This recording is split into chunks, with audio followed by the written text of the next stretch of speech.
We're going to pick up from there. But first, I want to read something that I think is really interesting. It is in this period in the Bible with Moses. It is in the book of Deuteronomy, and it is chapter 18, verses 15 and 20.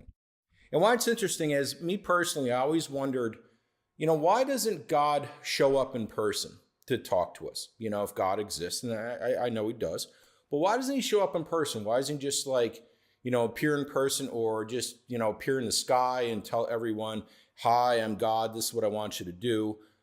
Because I thought that, a lot of people, including myself at times, in the past especially, would have weak faith. And, if I could just see God, if he could just speak to me in person, it'd be so much easier to believe in him. And if the whole world could see God in person and he told them what to do, they would probably follow it. Well, I found in the Bible that why God doesn't appear in person anymore. He used to, but the people asked him to stop doing it. So we are in, again, Deuteronomy chapter 18, verses 15 and 20.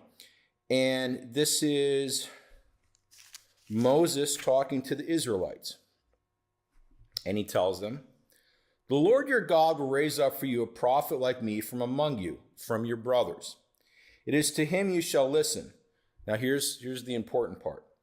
Just as you desired of the Lord your God at Horeb on the day of the assembly, when you said to God, let me not hear again the voice of the Lord my God, or see this great fire anymore, lest I die.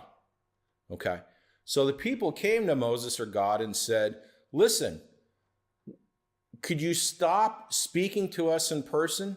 Could you stop, appearing in person where we could see you, because you're so awesome and overwhelmingly powerful and just amazing and fearsome. You're such an amazing. We're afraid we're going to drop dead if you keep talking to us in person, appearing in person. Hearing your voice and seeing you in person, we're afraid one day we're just going to fall over dead in your presence because you're just so powerful. Could you please stop doing that? So let me read that again.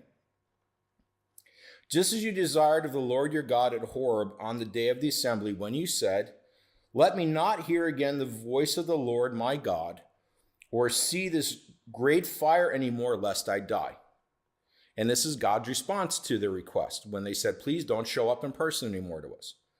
And the Lord said to me, to Moses, they are right in what they have spoken. I will raise up for them a prophet like you from among their brothers. And I will put my words in his mouth, and he shall speak to them all that I command him. And whoever will not listen to my words that he shall speak in my name, I myself will require it of him. But the prophet who presumes to speak a word in my name that I have not commanded him to speak, or who speaks in the name of other gods, that same prophet shall die. So God said, okay, if you don't want me showing up in person, Moses, that's fine. I won't. Tell them I won't. What I'm going to do is I'm going to send prophets or messengers, where I will choose prophets, a particular man or woman, and because there were some prophetesses in the Bible, and I will tell them what I want the people to know, and this person will deliver the message to the people of Israel instead of me showing up in person. And he said, but the prophet has to say exactly what I say. If the people don't listen to the prophet, then they're guilty for not listening to him, because it's what I'm telling them through him. But if the prophet makes stuff up on their own, or makes up lies and says God said this or when I really didn't, then that prophet I will put to death, or shall be put to death. What's interesting is, no matter what God does, many people still don't listen to him. Okay? And again, the reason why I'm teaching this, we need to know the Bible, is we need to learn from it. We need to learn what to do and not to do based on what happens in the Bible, what God tells us.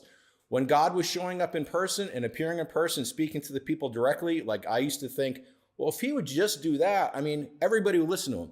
They didn't listen to him.